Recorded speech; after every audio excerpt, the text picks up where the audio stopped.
Durante a Segunda Guerra Mundial, a Suécia foi um dos países geralmente considerados neutros no conflito.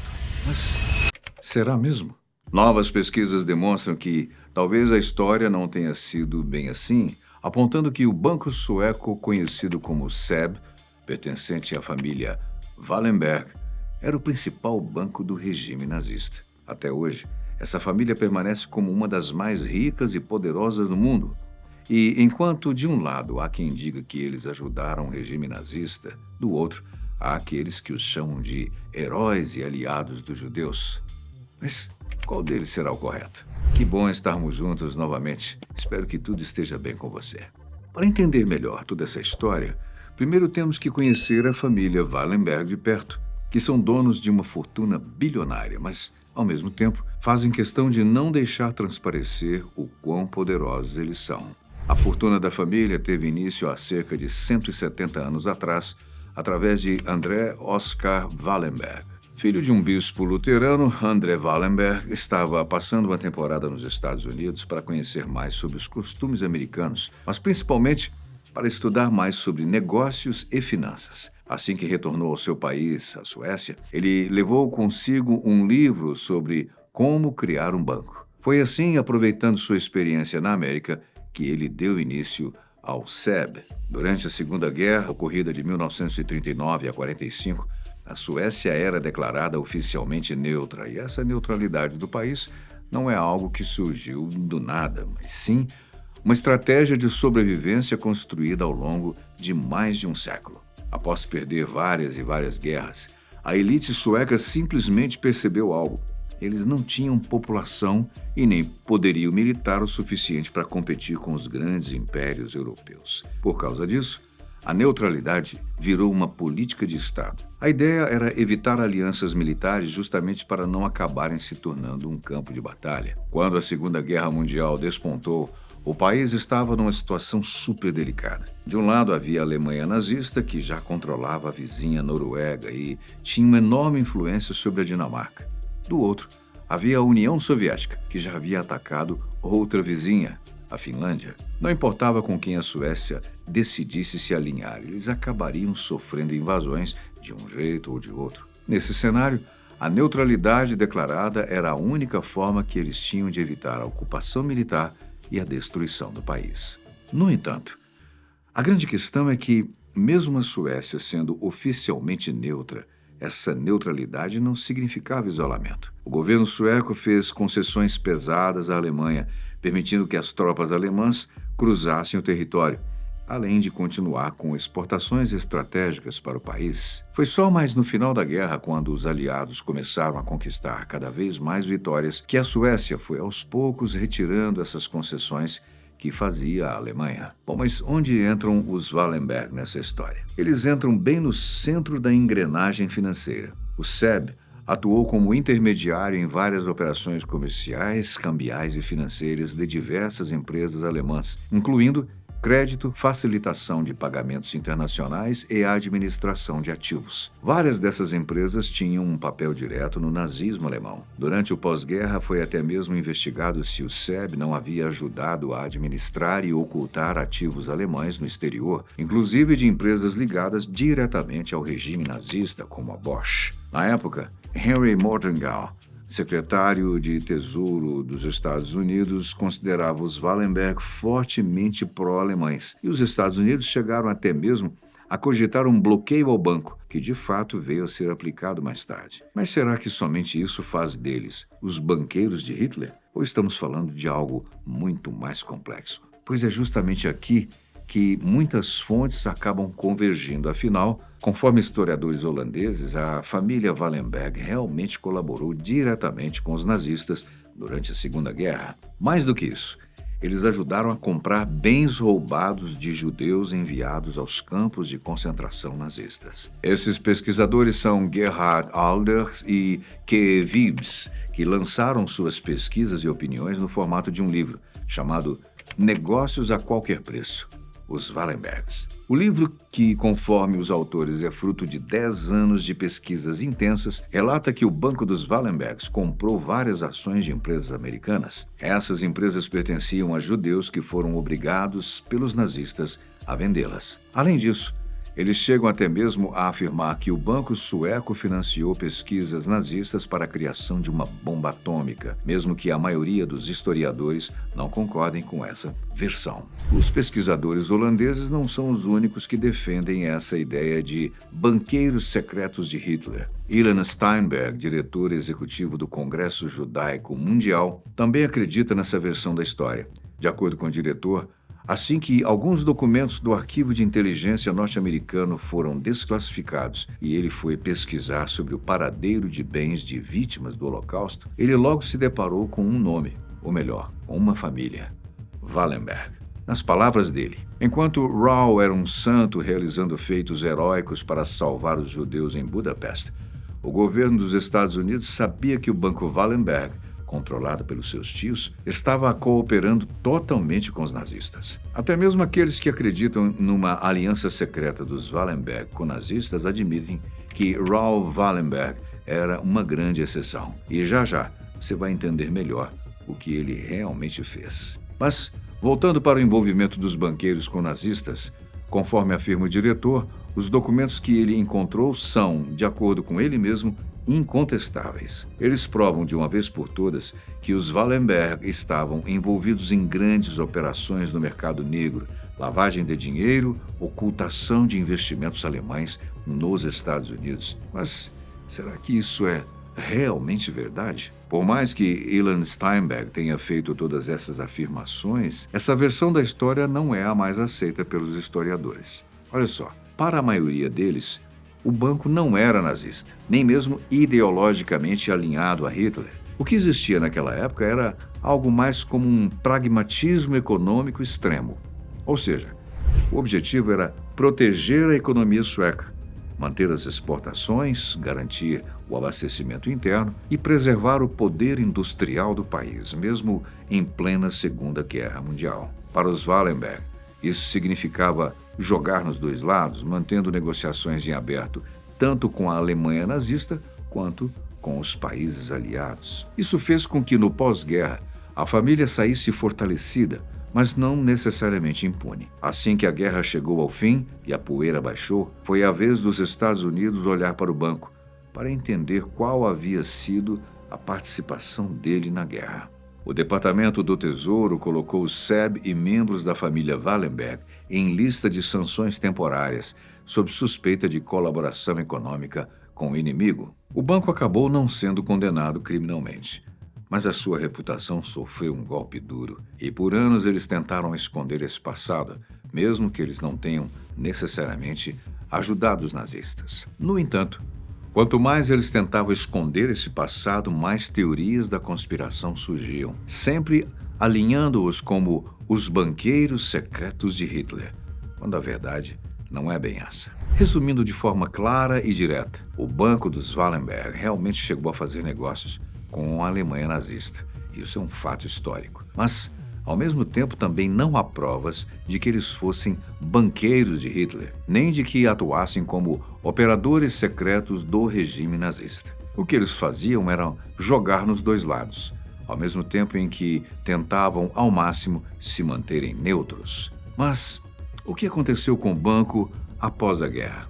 Ele fechou as portas? Como eu disse, no início, os boatos que os ligavam aos nazistas atrapalharam a sua reputação, mas com o tempo, esses boatos foram sendo afastados e o banco começou a crescer, e crescer como nenhum outro. Na década de 70, não apenas o banco, como a própria fortuna e os negócios dos Wallenberg explodiram para não parar mais. Nesse período, o poder dos Wallenberg era tão grande que o estimado era que, juntas, suas empresas empregavam 40% da força de trabalho na Suécia. Ou seja, de cada 10 suecos, 4 trabalhavam para eles. É muita coisa. ABB, Atlas Copco, AstraZeneca, Electrolux e Ericsson são apenas algumas das empresas que fazem ou já fizeram parte do portfólio dessa família tão poderosa. Além disso, atualmente a Fundação Wallenberg apoia diversas empresas de pesquisa, tanto na Suécia quanto internacionalmente, sendo que anualmente eles realizam doações de aproximadamente 200 bilhões de euros todos destinados à pesquisa básica e à educação na Suécia. Lá em 1946, Marcus Wallenberg, que fazia parte da terceira geração da família, enviou uma carta para o seu irmão com uma frase que acabou entrando para a história da família. A transição do velho para o novo é a única tradição que vale a pena preservar. Atualmente, a transição de poder está indo para a sexta geração da família, os quais são treinados desde novos para assumirem os negócios. Nada de novos CEOs com ideias para revolucionar tudo. Os negócios sempre são feitos em família, sendo que a ideia não é mudar tudo, mas sim manter o que está funcionando e, inclusive, fazer com que o que não funciona passe a funcionar. A Atlas Copco, por exemplo, teve de ser resgatada de quase falência 3 vezes nos seus primeiros 27 anos, até que finalmente passasse a prosperar. E não pense que, por ser um negócio familiar, isso signifique que há disputas e traições dentro da família para ver quem vai assumir o poder, como se fosse uma novela. Não há disputas familiares aqui, pois nenhum parente pode sonhar em roubar todo o dinheiro e fugir para o Havaí. Isso porque toda a fortuna deles, na verdade, está dentro de suas próprias empresas. Se nós formos pensar em valores absolutos, a fortuna pessoal da família é apenas cerca de $1 bilhão. Mas quando nós olhamos a fortuna com base no valor avaliado de todas as empresas que eles controlam, essa quantia pula para centenas de bilhões de dólares. Entende agora como simplesmente não há como alguém fugir com tudo? Mas recuando novamente para o passado, de volta à Segunda Guerra, por mais que existam várias polêmicas e pontos de vista diferentes sobre essa família, há um nome que é considerado por muitos como o Schlinder sueco, Raoul Wallenberg. Nascido em 1912 na Suécia, Raoul chegou a Budapeste em 1944, quando ela estava dominada por tropas nazistas. Ele foi até lá com o objetivo oficial de trabalhar como diplomata, mas, secretamente, ele tinha outra função muito mais nobre e perigosa: resgatar judeus das tropas nazistas. Em apenas 2 meses, os alemães haviam deportado mais de 400 mil judeus da Hungria, sendo que a grande maioria deles tinha como destino os campos de extermínio de Auschwitz, na Polônia. O plano de Raoul era simples. Ele iria emitir documentos suecos, documentos esses que garantiriam a proteção de qualquer um que os usasse, e com isso, os judeus poderiam buscar refúgio na Suécia. Antes dele chegar a Budapeste, esses documentos já eram emitidos para judeus húngaros. O que Raoul fez foi modificar levemente a aparência deles. A partir de então, esses documentos passaram a trazer neles não apenas a bandeira sueca, mas também selos da coroa sueca. Qualquer um que parasse alguém de posse desses documentos iria imaginar na mesma hora que estava tratando com um cidadão sueco. E como a Suécia era um país neutro, eles estariam, teoricamente, a salvo. Eis então que ele começou a produzir esses documentos em larga escala. Inicialmente, o acordo que Raoul tinha com o governo húngaro era que cerca de 5.000 desses documentos seriam impressos, mas, conforme números da Fundação Internacional Raoul Wallenberg,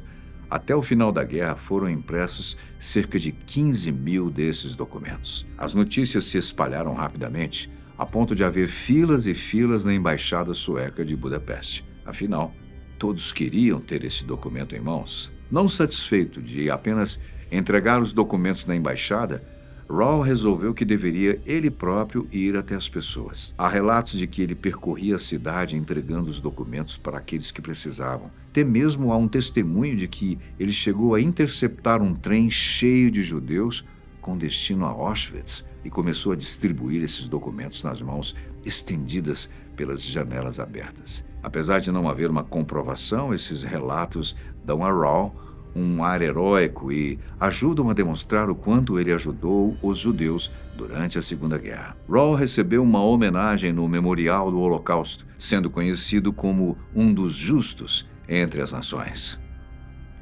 Apesar das várias histórias sobre ele, algumas reais, outras ficção, há um mistério sobre Raoul. O que aconteceu com ele? Não se sabe ao certo qual foi o fim do bom samaritano Wallenberg. Mas a teoria mais aceita é que ele tenha, infelizmente, morrido dentro de uma prisão soviética.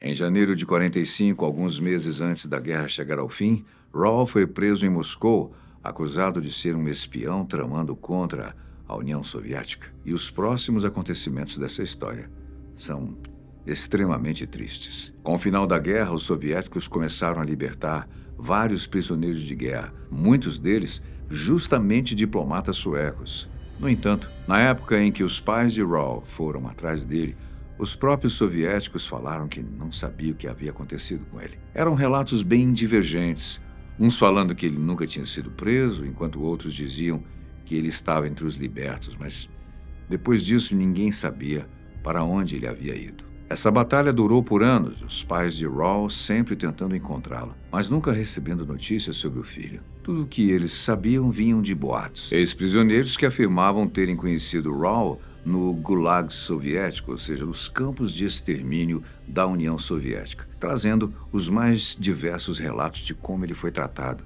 do que poderia ter acontecido com ele. Até que, em 1979, o pior aconteceu. Sem conseguir notícias sobre o filho e desiludidos com o que poderia ter acontecido com ele, os pais de Raul tiraram as próprias vidas naquele ano de 79. Durante anos, o restante da família Wallenberg não teve nenhum tipo de notícia sobre o paradeiro de Raul. Até que, em 1991, documentos da KGB, o Serviço Secreto Soviético, se tornaram públicos e neles foi possível encontrar uma citação a Raul, informando que ele havia sido interrogado no dia 23 de julho de 47. Infelizmente, isso foi tudo o que encontraram nessa ocasião, sem mais nenhuma indicação do que poderia ter ocorrido com ele. Foi apenas no ano 2000 que uma investigação reunindo especialistas suecos e russos finalmente foi capaz de fornecer um fim para esse mistério, mas não sem muita luta. Os investigadores suecos afirmaram várias vezes que, mesmo depois do fim da União Soviética, os russos estavam escondendo informações, negando-se a lhes dar todos os arquivos de que precisavam. Por muita insistência, eles finalmente descobriram a verdade. Raul Wallenberg morreu no dia 17 de julho de 47, dentro de uma cela, vítima de um ataque do coração, quando tinha apenas 34 anos de idade. Apesar de oficialmente o motivo de sua morte ter sido um ataque cardíaco, devido à sua idade, muitos acreditam que, na verdade, ele tenha sido executado pelos soviéticos, algo que acabou se confirmando em 2016. Com isso, o próprio Congresso Mundial Judeu se pronunciou, confirmando que o Schindler sueco, uma referência ao filme de Steven Spielberg sobre o homem que salvou milhares de judeus, havia sido executado pelos soviéticos em 1947. Um ano antes, em 2015, a própria família Wallenberg já havia solicitado à agência tributária sueca que oficializasse a morte de Raul. A agência acatou o pedido, declarando que a morte dele havia ocorrido no dia 31 de julho de 1952. Essa não é uma data aleatória. Na verdade, há uma lei sueca que prevê que, caso uma pessoa fique desaparecida, é possível aos familiares solicitarem a oficialização da morte dessa pessoa, a qual deve ser sempre marcada 5 anos exatos após a data do seu desaparecimento. Com isso, a família conseguiu trazer um fim à história de Raul Wallenberg, o Schindler sueco, que, apesar de haver divergências sobre o papel do Banco Wallenberg na Segunda Guerra, ninguém nunca duvidou do quanto ele próprio foi importantíssimo para os judeus. Já com relação à família Wallenberg, eles seguem sendo a família mais poderosa da Suécia, além de uma das mais poderosas de toda a Europa. Tudo isso ao mesmo tempo em que eles fazem o máximo possível para não aparecerem nos holofotes. O próprio lema da família já diz tudo o que você precisa saber sobre eles. Esse non videre, do latim, ser, em vez de parecer. Talvez seja exatamente por isso que eles tenham um império avaliado em centenas de bilhões de dólares, e cada nova geração consegue ir ainda mais longe do que a anterior.